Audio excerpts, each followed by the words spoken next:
Amin. Beri tepuk tangan yang meriah buat Tuhan. Sama-sama bilang Yesus dahsyat.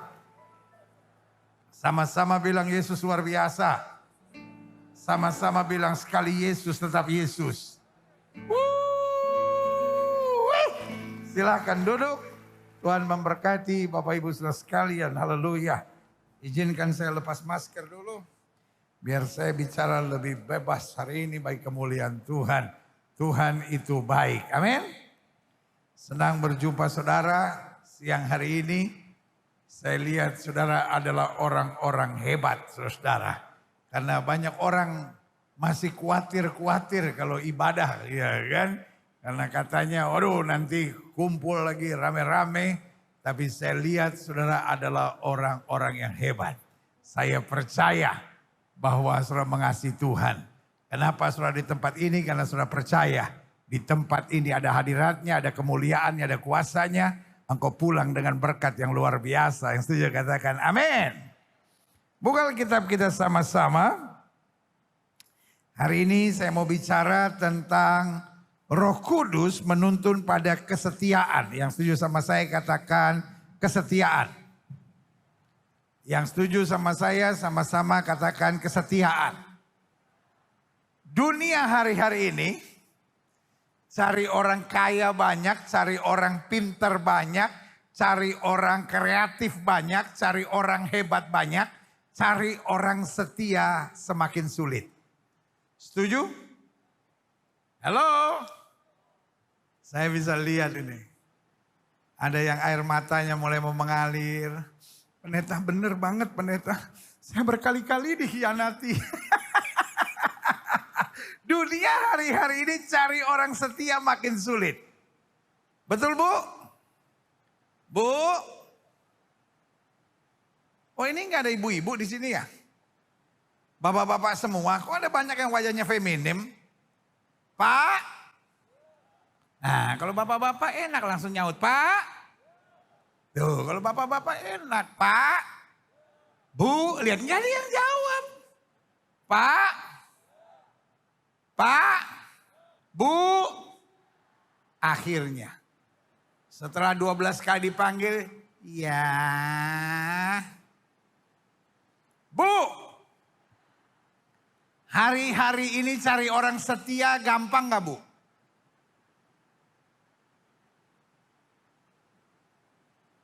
Jangankan cari suami yang setia pendeta, cari pembantu yang setia aja susah. Saudara yang bekerja setuju sama saya, cari karyawan lulusan luar negeri masih jauh lebih gampang daripada cari karyawan yang setia. Adik-adik muda, hello. Siapa di sini yang belum menikah? Tolong lambaikan tangannya. Gak usah sok laku lah, gak angkat tangan. Jujur aja. Dari muka lu kelihatan jomblonya itu gitu ya. Jangan coba-coba bohong lu sama pendeta. Seumur hidup lu gak bakal dapat, saya kasih tahu aja. Mau coba silahkan. Ya kan, ulang. Siapa di sini yang belum menikah? Nah ini baru jujur. Saya mau tanya ini sama saudara-saudara yang belum menikah nih. Cari orang yang setia gampang gak? Yang kelihatannya setia banyak pendeta. Tetapi setelah berjalan beberapa minggu ternyata pendeta saya disakiti.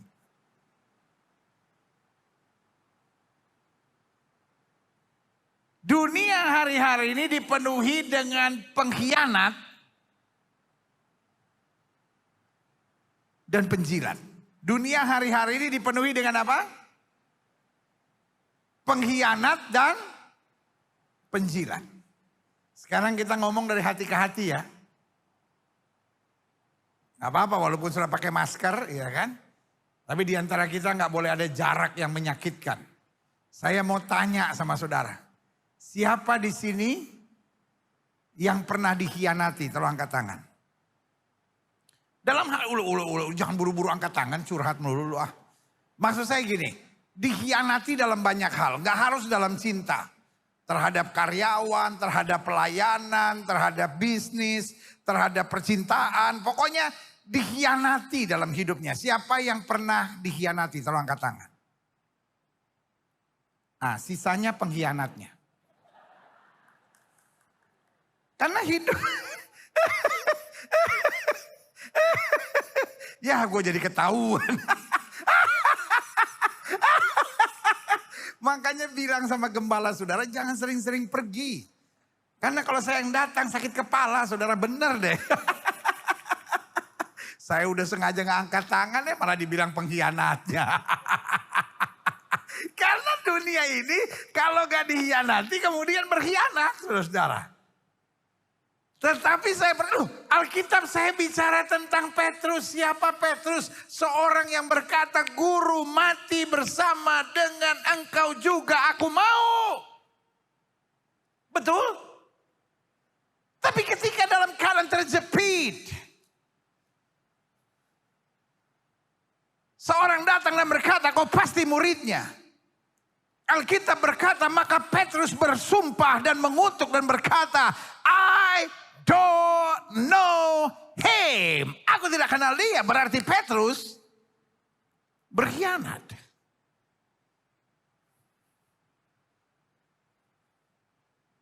Sampai peristiwa Kisah Rasul pasal 2. Waktu Roh Kudus memenuhi hidupnya. Dan ini yang saya percaya. Kalau Roh Kudus menuntun kita, pasti dia menuntun kita pada kesetiaan. Masih terjadi perdebatan dalam gereja. Sebagian berkata, kalau Roh Kudus turun otomatis kita berbicara dalam bahasa roh. Sebagian berkata, Roh Kudus gak ada hubungannya dengan bahasa roh. Kita percaya bahasa roh. Kita percaya Roh Kudus, tapi kita gak percaya bahasa roh. Dan akhirnya gereja ribut dan segala sesuatunya. Buat saya sederhana, kalau Roh Kudus turun pasti dia menuntun pada kesetiaan. Yang setuju sama saya katakan amin. Dan kalau kemudian kita dibaptis Roh Kudus dan berbicara dalam bahasa roh, why not? Orang bilang bahasa roh sesat. Loh, Alkitab ngomong tentang bahasa roh kok. Paulus bicara, aku berdoa dengan rohku lebih daripada yang lain. Alkitab berkata, aku suka kalau kau berbicara dalam bahasa roh atau bahasa lidah, saudara-saudara. Ya, tapi bahasa roh yang sekarang, bahasa lidah, bahasa roh yang palsu. Pertanyaannya yang aslinya mana? Orang sekarang tuh senang aja nyerang sana, nyerang sini. Buat saya seringkali hanya karena iri hati. Melihat kegerakan Roh Kudus yang luar biasa.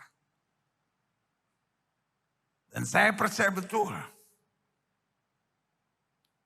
Orang-orang yang mengalami kebaikan Tuhan, orang-orang yang mengalami jamahan Roh Kudus, gak ada waktu untuk menyerang sana, menyerang sini. Yang ada hanya untuk bekerja buat Tuhan, meninggikan Yesus, meluaskan kerajaan Allah, hidup dalam kebenaran. Yang setuju berikan tepuk tangan yang meriah buat Tuhan.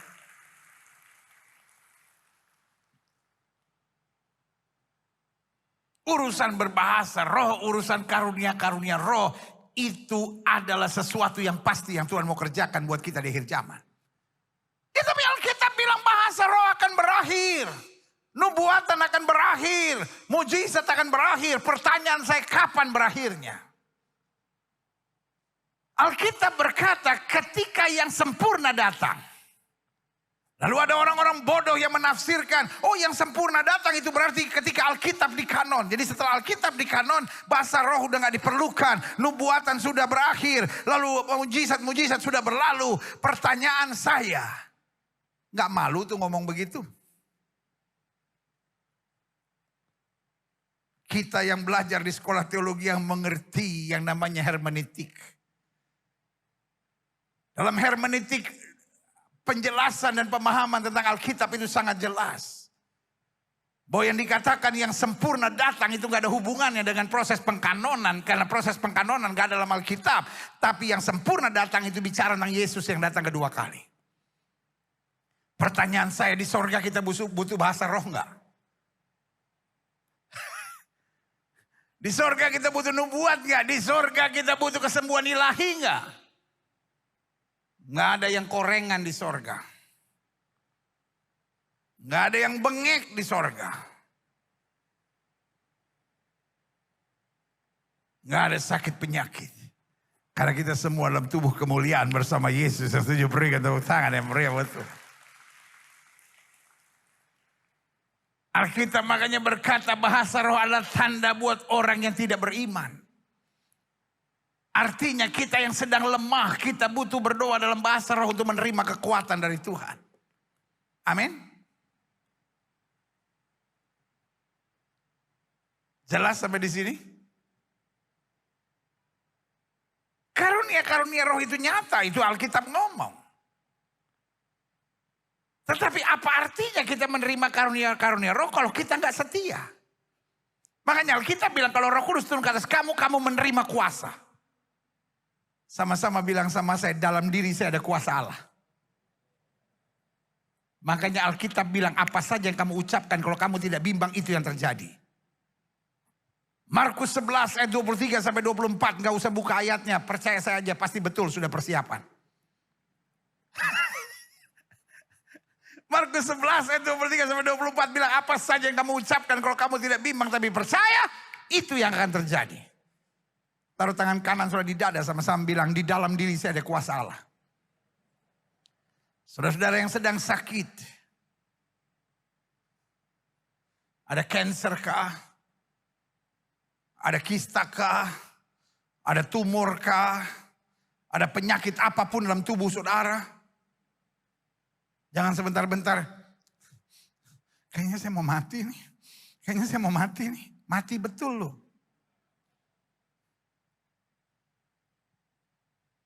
Tapi setiap pagi bangun oleh bilur Yesus saya sudah disembuhkan.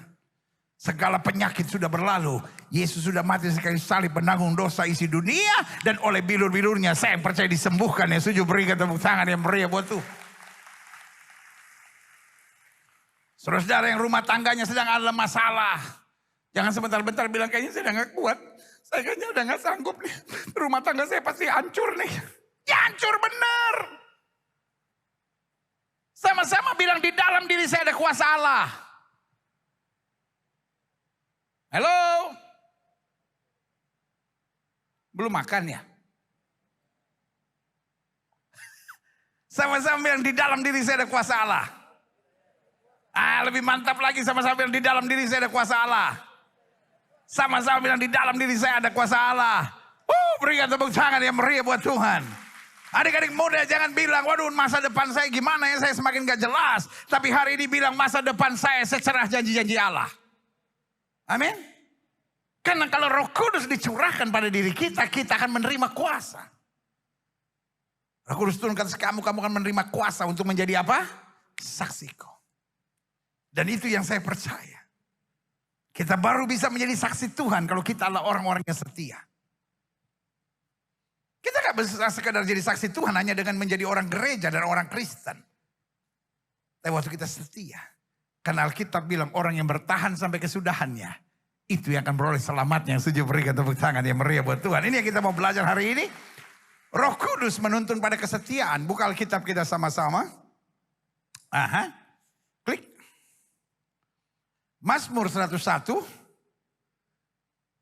Ayat 4-7. Dikatakan demikian. Hati yang bengkok akan menjauh daripadaku. Kejahatan aku tidak mau tahu. Dengan lain kata, dunia di mana kita hidup hari-hari ini banyak orang yang hatinya bengkok. Dan itu yang membuat kita merasa tersakiti, itu yang membuat kita merasa terkhianati. Tapi Alkitab bilang hati yang bengkok akan menjauh daripadaku, kejahatan aku tidak mau tahu. Orang yang sembunyi-sembunyi mengumpat temannya, dia akan kubinasakan. Orang yang sombong dan tinggi hati aku tidak suka. Jadi ciri-ciri orang di akhir zaman, yang pertama hatinya bengkok. Yang kedua, nusuk dari belakang. Saudara pernah ngalamin? Orang di depan saudara baiknya minta ampun. Hey shalom, glory, haleluya. Tapi di belakang saudara, tuh kan tuh orang tuh paling kuat. Lu tau gak, tuh kan bini piaraan. Iya.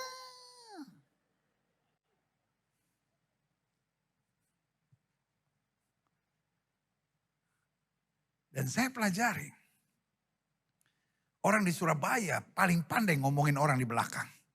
Tapi bukan yang kumpul di sini. Yang di sini semua penuh Roh Kudus, saudara.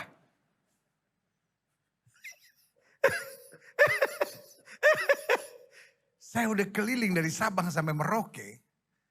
Tapi saya perhatiin orang Surabaya kalau ngomongin orang mantapnya luar biasa, saudara. Kamu udah dengar belum?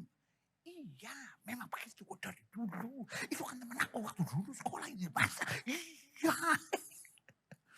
Dan Alkitab sudah ngomong orang yang sembunyi-sembunyi mengumpat temannya. Dia akan kubinasakan orang yang sombong dan tinggi hati. Aku tidak suka. Selanjutnya ayat 6.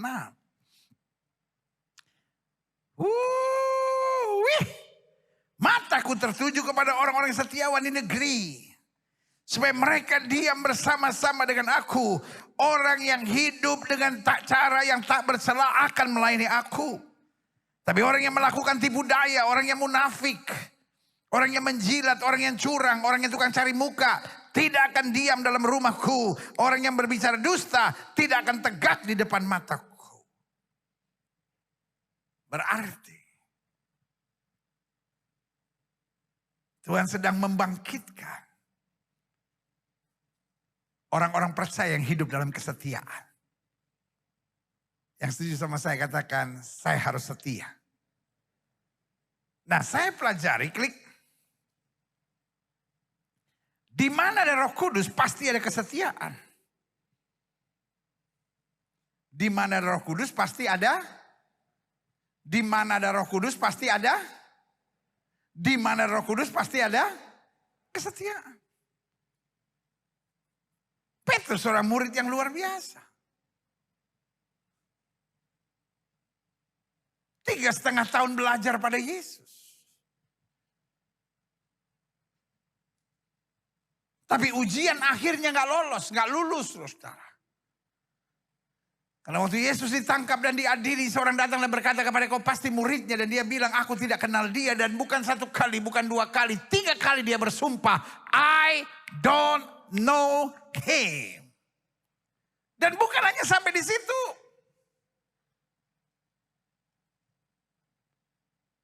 Yohanes pasal 21 bercerita bahwa Petrus kemudian duduk di pantai danau Tiberias. Dan sambil duduk di pantai danau Tiberias, tiba-tiba dia provokasi murid-murid yang lain. Dan dia bilang, aku akan pergi menangkap ikan. Dengan lain kata, I don't know you. But I will back to catch a fish. Aku akan kembali menjadi seorang nelayan. Murid-murid yang lain terkejut dan bilang, what? But okay.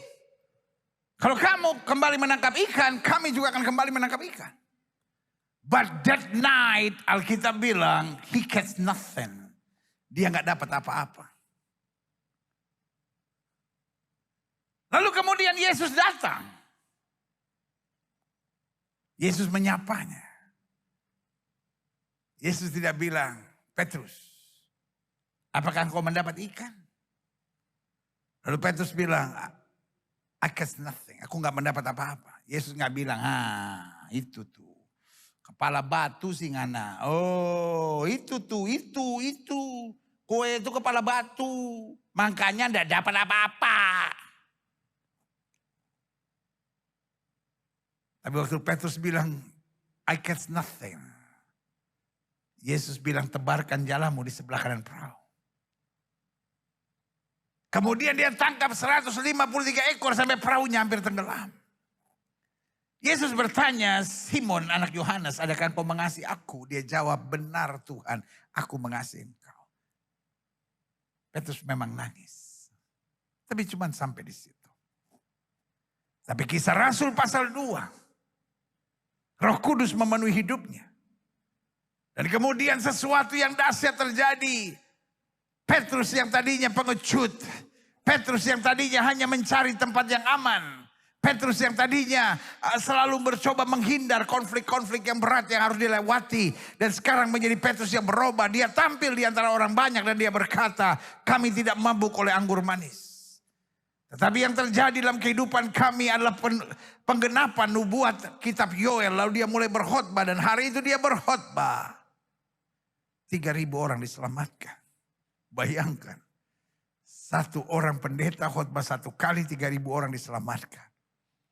Zaman sekarang 3.000 pendeta khotbah 3.000 kali 1 orang pun gak diselamatkan.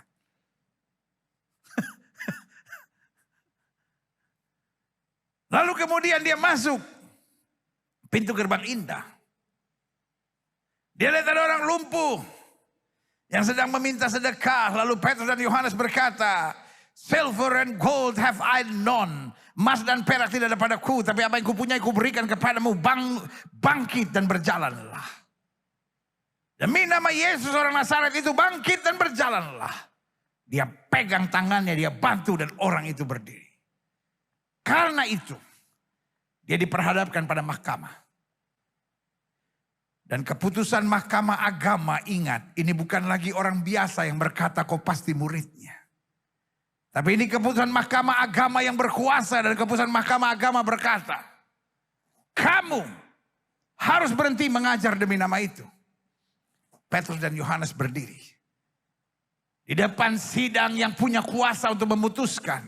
Petrus dan Yohanes berkata, silahkan tuan-tuan putuskan sendiri. Haruskah kami lebih taat kepada manusia daripada kepada Allah?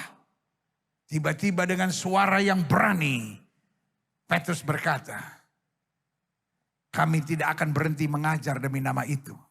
Sebab di bawah kolong langit ini tidak ada nama lain yang olehnya manusia selamat kecuali dalam nama Yesus. Berikan tepuk tangan yang meriah buat Tuhan. Petrus yang pengecut. Petrus yang tidak setia. Karena Roh Kudus mengurapinya, dia menjadi orang yang setia. Saya berdoa, ribuan jemaat dari gereja Mawar Sharon Surabaya ini ketika pulang, dia penuh dengan api kesetiaan bagi kemuliaan Tuhan. Haleluya. Karena di mana Roh Kudus pasti ada kesetiaan. Klik.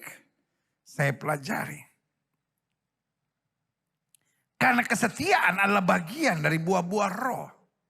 Jadi gak mungkin orang dipenuhi Roh Kudus tapi berjiwa pengkhianat. Gak mungkin orang dipenuhi Roh Kudus lalu berjiwa pengecut. Jangan bilang, lo karakter saya memang begitu pendeta, ya habis gimana ya. Saya suka bimbang, saya suka ragu. No. Ketika Roh Kudus memenuhi saudara, buah-buah roh pasti nampak. Dan salah satunya adalah kesetiaan. Sama-sama bilang, saya bisa setia. Amin. Nah, saya pelajari, klik.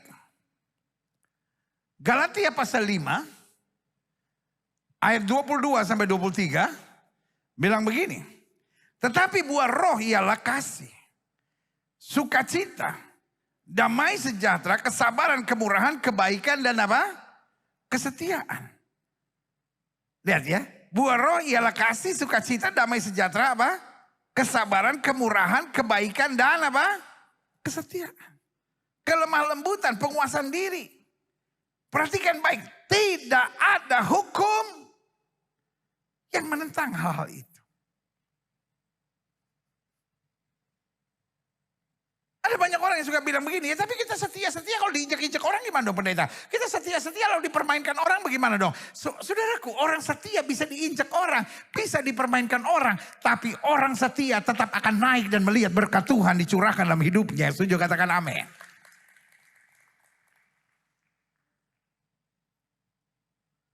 Jangan pikir orang setia itu gak bisa dipermainkan orang. Orang setia gak bisa dicurangi orang. Lah orang setia bisa dipermainkan orang, bisa dicurangi orang. Tapi tidak bisa dihancurkan. Untuk sementara bisa dicurangi orang. Untuk sementara bisa difitnah orang. Untuk sementara bisa dijahatin orang. Tapi orang setia akan diselamatkan Tuhan. Dengan cara Tuhan yang ajaib dan luar biasa. Amin. Kita lihat selanjutnya, klik. Ada hal-hal penting yang saya mau share tentang kesetiaan. Yang pertama, setia berhubungan dengan iman seseorang. Setia bukan tekad.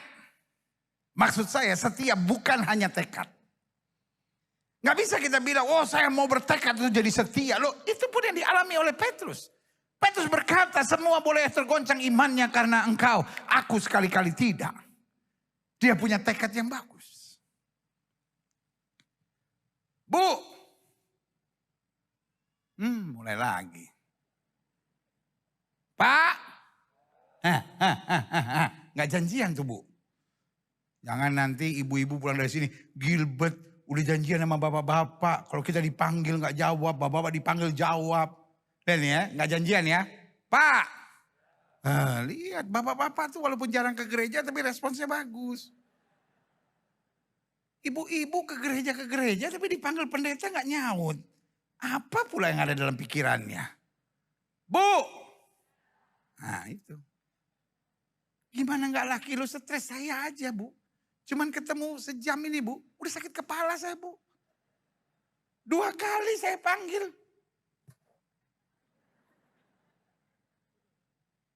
Mungkin pikirannya itu kali. Aduh hujan. Cucian gue basah gak ya? Anjing belum gue kandangin lagi. Bu. Untuk setia gak cukup hanya tekad Bu. Ibu bisa aja bilang, wah suami saya itu pendeta memang orangnya kerasukan setan pendeta. Makanya dia selingkuh. Bu, ibu mau bilang apapun tentang suamimu Bu. Tapi selingkuh itu Bu, gak ada orang bercita-cita. Pak kenapa Bapak selingkuh? Ya ampun pendeta dari kecil memang cita-cita saya begitu.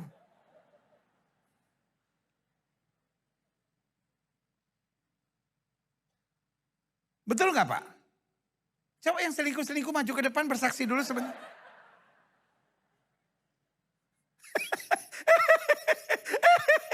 Ih, gembala ini suka bikin malu orang ya. Enggak, cuma kasih tahu kan. Saya kan nggak tahu. Kan paling enak dengar dari yang memang ngalamin kan. Ayo Pak maju dulu Pak. Soalnya kelihatan ada bapak-bapak tuh kayaknya wajahnya peselingkuh dia. Kelihatan dia semangat bener dia.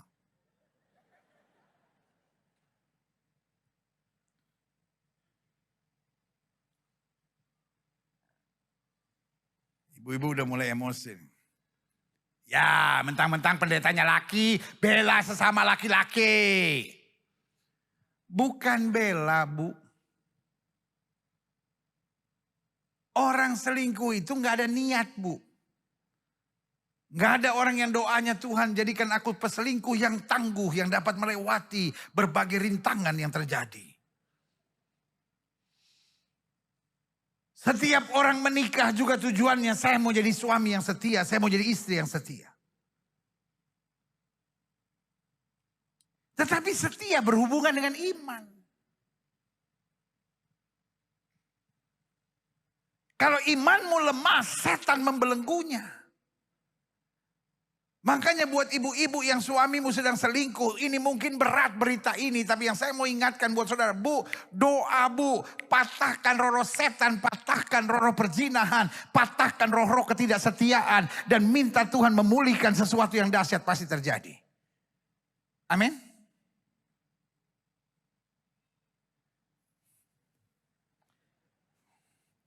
Aduh, tolong panitia ada siapin Panadol nggak? Sakit kepala saya nih sama ibu-ibu di sini nih. Orang ngajarin ibu-ibu, amin ke apa ke?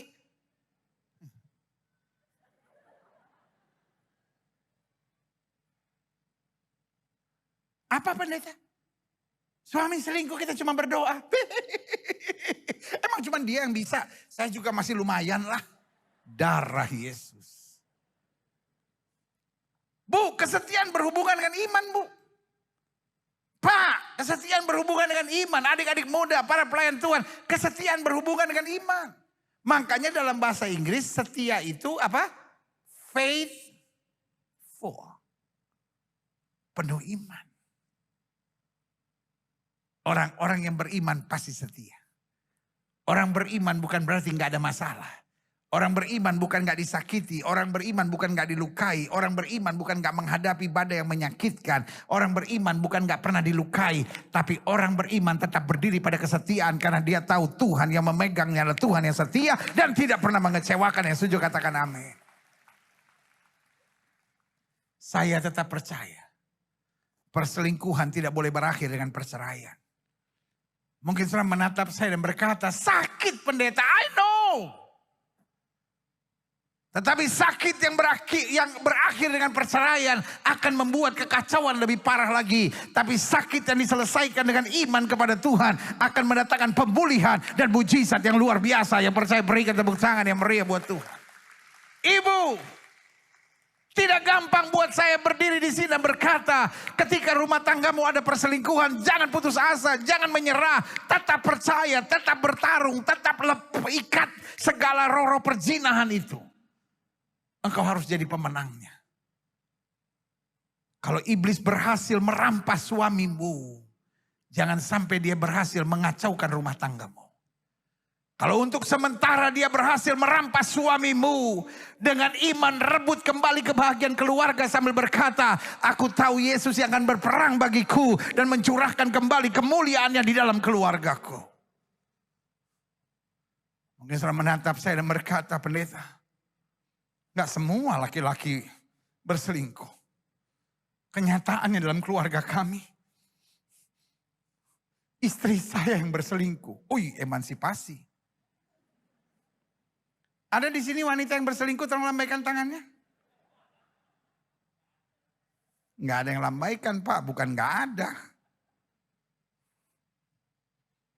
Pak, I know it's so painful. Ketika engkau menghadapi kenyataan istri yang berselingkuh. Pendeta, di rumah tangga kami istri saya yang selingkuh, pendeta. Kenapa urusan laki-laki dia ngambil, pendeta? Itu kan jatahnya laki-laki. Aduh. Tapi saya hanya mau ingatkan buat saudara. I know it's so hard. Saya tahu itu begitu keras, begitu menyakitkan, begitu melukai. But you are born to be winners. Sama-sama bilang saya dilahirkan untuk menjadi pemenang. Sama-sama bilang saya dilahirkan untuk menjadi pemenang. Kalau karena perselingkuhan akhirnya kau akhiri rumah tangga menjadi kacau, maka saya beri nama apa yang setan mulai, setan berhasil mengacaukannya. Tapi kitalah orang-orang yang setia, kitalah orang-orang yang bertahan. Kita tahu air mata orang benar ditampung dalam kiribatnya Tuhan. Dan ini janji Tuhan, orang yang menabur dengan air mata akan menuai dengan sorak-sorai. Berikan tepuk tangan yang meriah buat Tuhan. Yang kedua, kalau kita bicara setia, maka setia tidak bisa dibuat-buat. Senyum bisa dibuat-buat. Orang kalau ada maunya sama saudara, saya nggak tahu di Surabaya. Kalau di Jakarta, di mall-mall ada orang suka jual parfum. Waduh, marketing parfum itu semangatnya luar biasa, saudara. Sama seperti orang jual asuransi. Saudara kemanapun dikejar. Bu, ini parfumnya bagus, Bu, parfumnya bagus. Pak, ini parfum baru, Pak. Ini murah, Pak. Ini bayar 2 dapat 3, Pak. Begini segala macam, saudara. Sampai kita risih. Jalan satu-satunya untuk menyelamatkan diri dari situ adalah tinggal bilang, aduh maaf ya Mbak. Saya lagi gak bisa nyium, kabur langsung. Pakai batuk sedikit. Gak tahu kenapa nih penciuman saya. Oke. Dia pikir gila. Ntar gue jual parfumnya cuma 2. Coronanya 2 minggu, gila.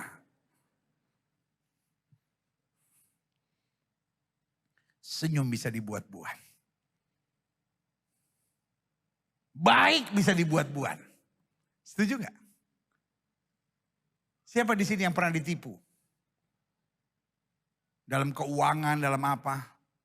Ada gak penipu yang datang ke saudara dan bilang, hei, gue mau nipu nih.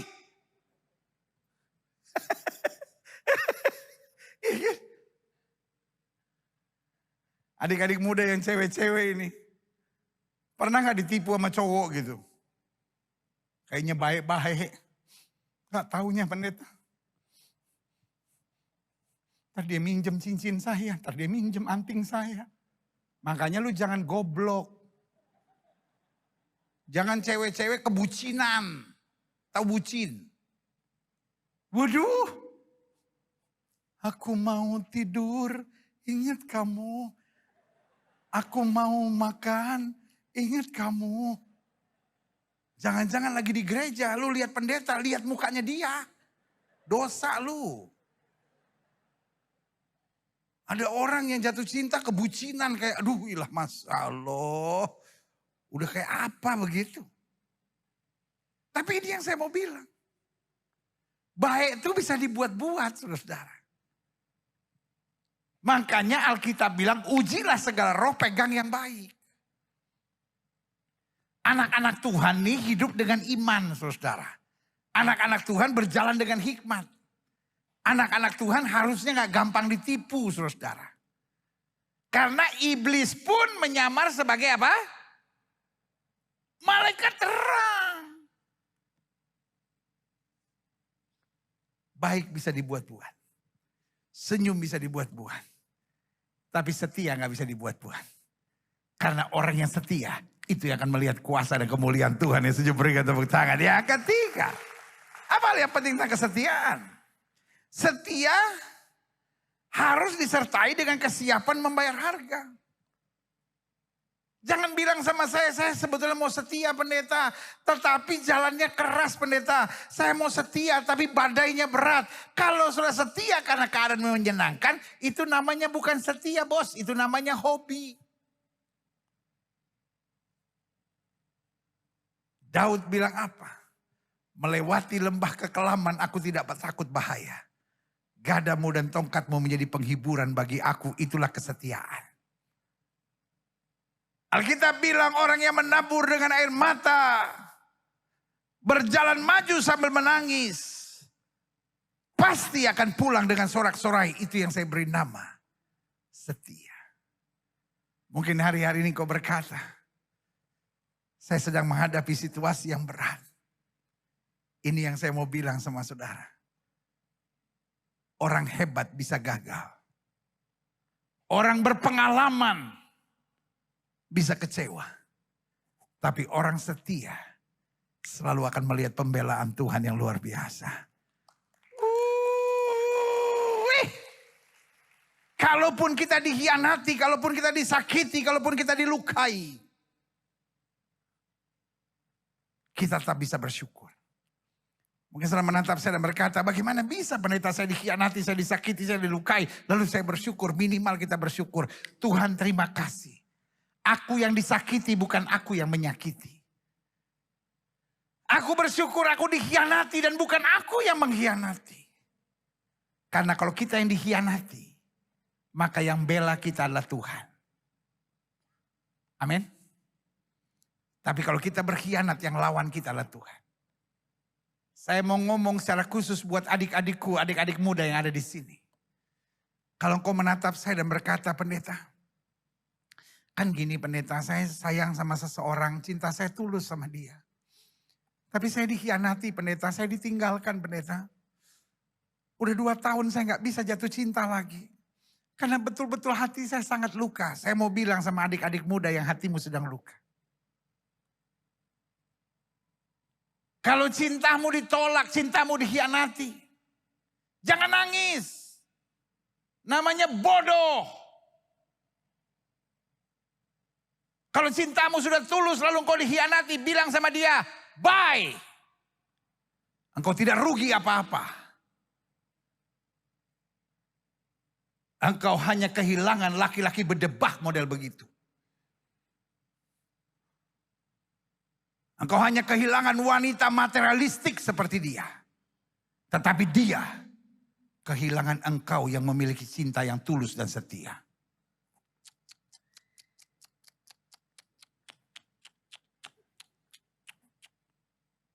Jangan menangis, air matamu terlalu mahal. Bukan engkau yang rugi. Cintamu tulus gak? Cintamu setia gak? Kalau memang kau bisa buktikan cintamu tulus dan setia, dia yang rugi dong. Engkau hanya kehilangan barang rongsokan seperti itu. Tapi dia kehilangan kemurnian cinta dan perasaan yang penuh kasih dari dirimu.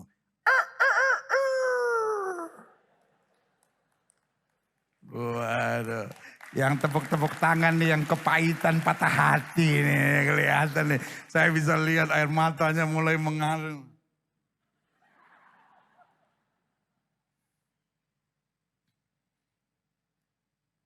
Pulang dari gereja, bikin status baru. Untuk kamu, bye. Saya tidak kehilangan apa-apa karena hanya saya kehilangan barang rongsokan. Tetapi kamu kehilangan sesuatu yang berharga. Yang tadinya aku mau berikan bagimu tapi tak pantas engkau menerimanya. Tapi Tuhan akan sediakan yang terbaik.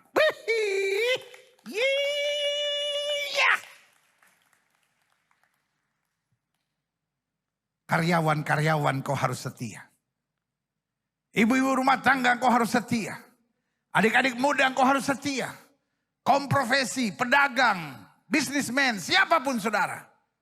Pastikan kau adalah orang-orang yang berintegritas dan setia. Karena yang pertama, setia berhubungan dengan iman seseorang. Yang kedua, setia tidak bisa dibuat-buat.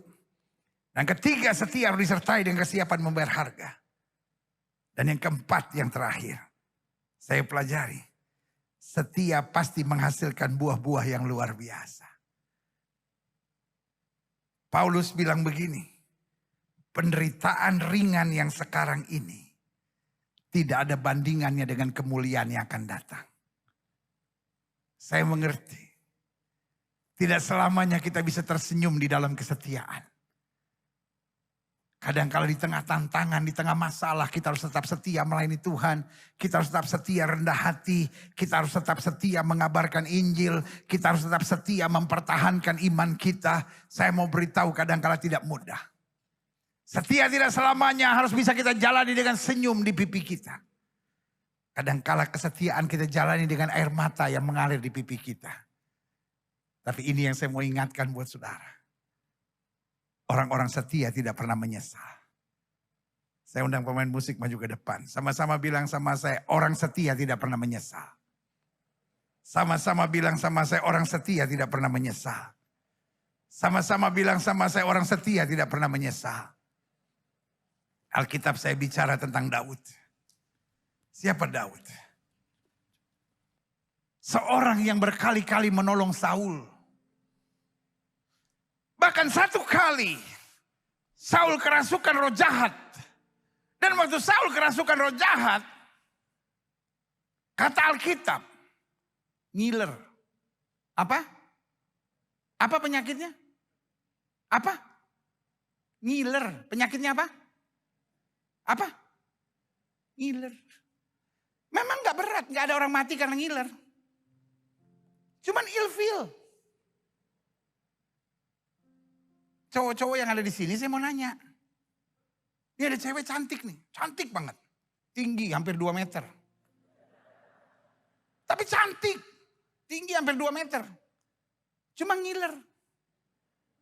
Mau lu jalan sama yang kayak gitu? Kemana-mana bawa 1 box tisu.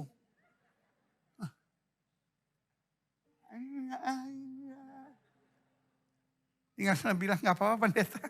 Gak usah cantik-cantik banget, gak apa-apa. Yang semampai semeter gak sampai juga gak apa-apa. Yang penting gak ngiler. Mama gue nanyain.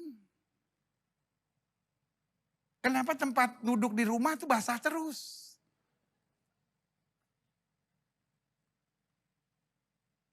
Yang cewek-cewek ini saya mau nanya. Ada cowok ganteng. Naik Porsche. Tapi ngiler. Lulusan Amerika cuma ngiler. Ya kelemahan sih gak banyak, cuma ngiler aja. Cuman kan ribet. Setiap kumpul sama teman-teman, airnya turun tidak terkira. Pakai dasi tapi basah. Dasi nih, dasi. Ilfil tuh. Ada ibu-ibu yang lihat saya gini. Dia berasa dia ngiler.